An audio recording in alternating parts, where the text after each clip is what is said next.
Welcome to the Farm Show on Westplex Talk 1045 FM for Saturday, February 21st, 2026. I'm your host, John Gombest. On this show, we talk about four P's: the people, the policy, production, and profits of agriculture here in our four-county broadcast area. That's St. Charles County, Franklin County, West St. Louis County, and Eastern Warren County. Now, 2 weeks ago, we really focused on the profit piece of the four Ps. We broke down the quarterly earnings and the Q&A for Corteva and also for FMC.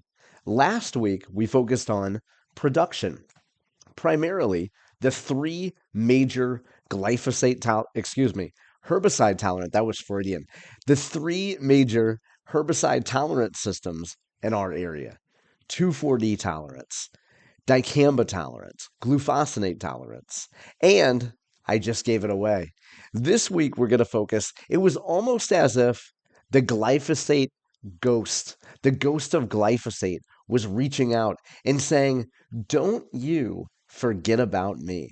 Glyphosate tolerance and glyphosate overall dominated the news in American agriculture all week long. Not only did we have a major announcement from Bayer, but we also had President Donald Trump talking about glyphosate, saying it is a matter of national security. Didn't see that one coming. We'll be diving into all of that today. And then in our first segment, we'd be remiss if we didn't talk a little bit about beef and if we didn't talk a little bit about a statewide conference happening over in Columbia. So let's get right into that. First of all, that beef event. A week from today, February 28th, it's the annual dinner and auction hosted by the Jefferson County Cattlemen's Association. It'll be taking place at the Hillsborough Knights of Columbus building upstairs. That's at 9330 Old Missouri 21 in Hillsborough. Doors open at 4 p.m. and dinner starts at 5 o'clock p.m. All supporters and guests are welcome. There is no fee to attend. Tea and water are provided, and a full cash bar service is available. The folks from Jeffco Cattle remind you, cash and checks only. Don't come bringing your credit card. Don't think you're going to do that whole buy now, pay later gimmick. Not at all. Cash and checks only. The dinner sponsor is the Girardi Agency. They're a Missouri Farm Bureau agency. Again, that's the Girardi Agency are the sponsors. That date, next Saturday, February 28th. To find more information, go look up the Jefferson County Cattlemen's Association on Facebook, and you'll find everything you need. Also, let's get into that statewide conference that I mentioned. This week, the University of Missouri announced the 2026 Agricultural Outlook Conference. More specifically, the official name is the 2026 Abner W. Womack Missouri Agricultural Outlook Conference. It'll be held on Wednesday, April 8th. It, of course, is put together by the University of Missouri's Food and Agricultural Policy Research Institute. You know it as FAPRI. The free event on April 8th will be held at the Pullman Education Center at the MU Bradford Research Farm in Columbia. MU goes on to say, now in its 12th year, the WOMAC Conference delivers objective, data-driven insight on agricultural markets, policy, and farm-level challenges that matter most to Missouri's producers and agricultural stakeholders. Conference highlights. FAPRI Director Seth Meyer will provide an overview of the Institute's 2026 agricultural market baseline, including projections for commodity markets, farm income, and key policy drivers influencing the year ahead. Meyer, who previously served as the U.S. Department of Agriculture's chief economist and as chairman of the World Agricultural Outlook Board, brings a wealth of national and global market perspective to Missouri agriculture. The 2026 program features complimentary presentations from national partners who work closely with FAPRI on economic and policy research. They include the Center for Agricultural Policy and Trade Studies at North Dakota State University. They'll provide perspective on evolving trade policies, shifts in global demand, and implications for U.S. competitiveness. Analysts from the Agricultural and Food Policy Center at Texas A&M University will share the latest indicators of farm-level financial health across production systems and regions. And the MU Rural and Farm Finance Policy Analysis Center will offer updated assessments of Missouri's agricultural economy, highlighting current financial conditions, vulnerabilities, and emerging trends facing producers. Okay, here's who's going to steal the show. It's a homecoming. Keynote address, USDA Undersecretary Richard Fordyce. USDA Undersecretary of Farm Programs and Conservation, Richard Fordyce, will deliver the keynote. He will discuss federal conservation strategy, farm program implementation, and national priorities shaping agriculture in 2026 and beyond. Let's not forget a policy panel. The Harold F. Bremeyer Panel on Agricultural Policy will focus on the market impacts and producer-level implications of emerging and persistent animal pests and diseases, including New World screwworm, high pathogenic avian influenza, you know it as HPAI, and porcine reproductive and respiratory syndrome, PRRS. And finally, the conference will conclude with insights from a panel of Missouri producers representing 3 distinct regions and 3 different agricultural sectors. MU Extension Specialist Ben Brown, not to be confused with Franklin County State Senator Ben Brown, but MU Extension Specialist Ben Brown will moderate. Producers will react to the day's presentations and offer practical, on-the-ground perspectives about current industry challenges and opportunities. The conference is free to attend. Can you believe it? Free to attend. And lunch is provided by the Abner W. Womack Excellence in Agricultural Policy Endowment. Advanced registration is appreciated. The agenda and online registration can be found by going to extension.missouri.edu. You can also email Ben Brown at bpbrown, that's bpbrown at missouri.edu. We should also point out that the whole shebang is being emceed and led by Kara Hart from Brownfield Ag News. We talk about Kara quite a bit on this show, an outstanding journalist. She'll be doing the welcoming and introductions and the emceeing and also the wrap-up. Go to extension.missouri.edu to find out more about this program. Okay, it's not every week that you have a president talking about a herbicide, and maybe not talking about it directly, but at least having his administration put out a few statements about it. And that's what happened with glyphosate this week. I'm going to bring you a couple nuggets here from Successful Farming. You can read this at agriculture.com to read the whole thing. The headline, Trump signs order protecting glyphosate and phosphorus production. Here's what the folks at Successful Farming have to say. Ryan Hanrahan, by the way, is the gentleman who brings this to us. Progressive Farmers Chris Clayton reported that, quote, invoking the Defense Production Act, President Donald Trump on Wednesday designated glyphosate-based herbicides and elemental phosphorus as critical to national defense and ordered Agriculture Secretary Brooke Rollins to prioritize and secure domestic supplies. Chris Clayton, again from Progressive Farmer, reported, quote, the order also grants legal immunity to domestic producers that comply with federal directives and gives USDA authority to direct production and control distribution if necessary, Clayton reported.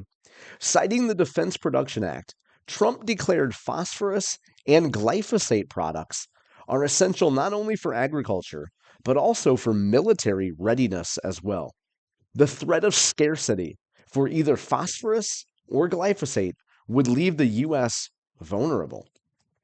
Clayton continues, at USDA, Rollins will consult with Defense Secretary Pete Hegseth and work to, quote, determine the proper nationwide priorities and allocation of all the materials, services, and facilities necessary to ensure a continued and adequate supply of elemental phosphorus and glyphosate-based herbicides.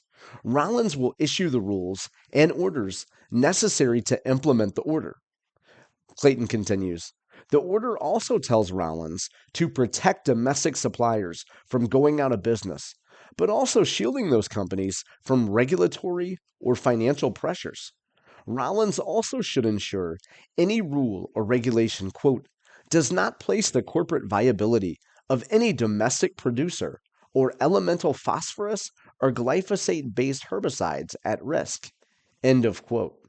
Now, CNBC's Garrett Downs reported, as noted by Successful Farming, that, quote, a White House fact sheet on the executive order said Trump signed it to, quote, ensure domestic production of elemental phosphorus and glyphosate-based herbicides, the loss of which would cripple critical supply chains. A lack of either chemical, the fact sheet said, could, quote, leave our defense industrial base and food supply vulnerable to hostile foreign actors, end of quote, since there is only, quote, one domestic producer of elemental phosphorus and glyphosate-based herbicides, end of quote. Now, Chris Clayton goes on to report that, quote, when it comes to domestic phosphate production, Mosaic states that the company is responsible for 74% of, quote, concentrated phosphate crop nutrients, end of quote, across North America. Combined with Nutrien, the two companies control more than 90% of phosphate fertilizer sales to U.S. farmers, the group Farm Action cites. Bayer, aka Monsanto back in the day, is the only domestic supplier of glyphosate. The Wall Street Journal reported last year that Bayer produces roughly 40% of the world's glyphosate at its U.S. facilities.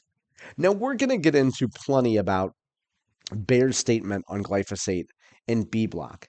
Before we get into that, I'm going to play you a clip from the Brad and John show, which you can hear right here on Westplex Talk 104.5 FM from Monday through Friday from 7 to 8 a.m. Brad and I discussed this week Bayer's announcement of settlements. I'm going to play that clip for you, and then when we come back in B block, we'll hear it straight from the company. Here's the discussion that Brad and I had earlier this week. The second B in our three Bs today is Bayer, and a big announcement yesterday. This was covered by the Post-Dispatch, by Reuters, by a number of global outlets. The headline from Dana Reek of the Post-Dispatch, $7.25 billion settlement pitched in Bayer's Roundup case. St. Louis court to review. So Bayer and I guess the plaintiff's attorneys decided that they will handle that in St. Louis. I'm getting ahead of myself. Here's the lead from Dana Reek. Agrochemical giant Bayer has agreed to a proposed $7.25 billion class action settlement, a big step toward resolving thousands of lawsuits claiming that exposure to the weed killer Roundup caused non-Hodgkin's lymphoma. Monday's proposed settlement would pay people across the United States exposed to Roundup and diagnosed with the cancer, that's non-Hodgkin's lymphoma, and also those exposed and diagnosed in the future. The settlement would have the company make annual payments for up to 21 years. And the main line here is from the group who's seeking the settlement. This proposed settlement represents a historic step toward bringing justice and financial relief to thousands of people across the country who develop non-Hodgkin lymphoma after exposure to Roundup. And for their part, the company says, look, and I'm paraphrasing here. Actually, I'll give the direct quote. The proposed class settlement agreement, together with the Supreme Court case about Bayer being able to dismiss cases against it, we can get into that in a second, provides an essential path out of the litigation uncertainty. So essentially, Bill Anderson from Bayer had a call yesterday. Bayer had an investor call yesterday that was open to the public and employees and everyone.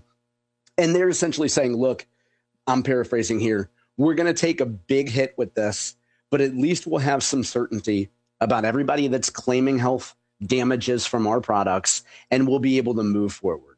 So if you're Bayer, I wouldn't call this good news, but it's like getting a bad diagnosis and knowing, okay, at least we know what the downside is going to be. I have to tell you something. Just yesterday, I was in a store and I walked by, here it is February and already the stores are gearing up for spring. I walked by an end cap display of a bunch of Monsanto, are just the Roundup. And it was the version that supposedly kills weeds and then keeps the weeds away for like 4 months. You know what I'm talking about, right? Yeah, it has a residual action, yeah. Right. And being that I have been educated into the many aspects of Roundup by Mr. Expert in Roundup, John Combest, I decided, okay, I wonder what additional chemicals they have in this that makes it, different from the standard Roundup that just kills the weeds. And as I turned over the bottle, I looked at the back and it said it's made by Monsanto. It doesn't say anything about Bayer. Is that old stock, or is the Monsanto name still a current used trade name? Yeah, it's still the Monsanto company is still an entity that exists. Now, you might say that Bayer wanted to keep the Monsanto name around so that it could very clearly delineate what was a Roundup brand agricultural herbicide or lawn and garden herbicide. In other words, I think Bayer wanted to keep it around so that it could have the Monsanto name over there and say, hey, that's Monsanto stuff. Now, Brad, you frequently point out that you could go to Lowe's and Home Depot and buy glyphosate today. It's everywhere. I should point out, and I fail to point this out every time you bring up your anecdote because, sometimes when you talk to older folks, you just kind of let them go and you don't interrupt. But like Bayer has stopped selling glyphosate and its Roundup formulations for lawn and garden for years now. So whenever you saw that had the Roundup name on it, it didn't have glyphosate in it. Farmers can still buy Bayer products with glyphosate in it. But Bayer removed glyphosate from the LNG stuff, the lawn and garden stuff, years ago just to limit its exposure. So what's in it? Well, other types of herbicide, other type of non-selected, depends on the formulation. And other companies still sell lawn and garden products that have glyphosate, the active ingredient, in it. But Bayer's Roundup doesn't have the stuff that you buy for your lawn and garden at Lowe's and Home Depot doesn't have glyphosate in it anymore. Okay, I'm going to cut Brad and I off right there. That's a clip from the Brad and John Show this past Wednesday. You can hear the Brad and John Show from 7 to 8 a.m. right here on Westplex Talk 104.5. When we come back, you'll hear the glyphosate story straight from Bayer.